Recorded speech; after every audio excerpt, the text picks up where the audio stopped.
வணக்கம். 2027 2028 ஆகிய வருடங்களில் தரமைந்து புலமைப்பரிசில் பரீட்சை செய்ய உள்ள மாணவ செல்வங்களுக்காக சித்திரப்படம் ஊடாக சிந்தனை விருத்தி உண்டு பண்ணும் கடின வினாக்கள் என்று விமர்சிக்கப்படுகின்ற வினாக்களுக்கு இலக்கு வழியில் விடை காணும் விளக்கங்கள். வினாவை பார்ப்போம். ஏ எனும் பெட்டியிலிருந்து பெரிய பெட்டியுடன் பி எனும் சிறிய பெட்டியின் நிறையை சேர்த்தால் 12 கிலோகிராம் ஆகும். ஏ எனும் அதே பெட்டியின் நிறையிலிருந்து பி எனும் அதே பெட்டியின் நிறையை கழித்தால் 4 கிலோகிராம் ஆகும்.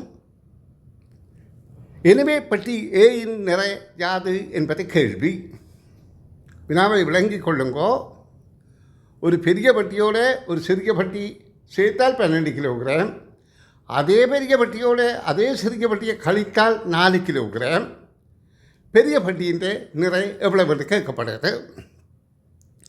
இங்கே கவனிக்க வேணும், பெரிய பெட்டியோடு கூட்டப்படுறது அடுத்ததில் பெரிய பெட்டியிலிருந்து கழிக்கப்படுகின்றது. ஒரு பொருள் கூட்டப்பட்டு கழிக்கப்பட்டால் அது இல்லை என்பது தான் கருத்து.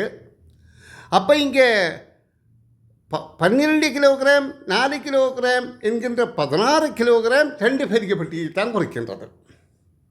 ஆகவே ஒரு பெரிய பெட்டியின் நிறை 8 கிலோகிராம் என்பதே குழந்தைகளுக்கு சிறுவர்களுக்கு விளங்கும் வகையில் இந்த கணிப்புகளை எடுத்து தெளிவாக கூறி அவர்களை உற்சாகமூட்டும்படி அன்போடு கேட்டுக்கொள்கின்றேன். நன்று. அடுத்த காணொளியில் சந்திப்போம்.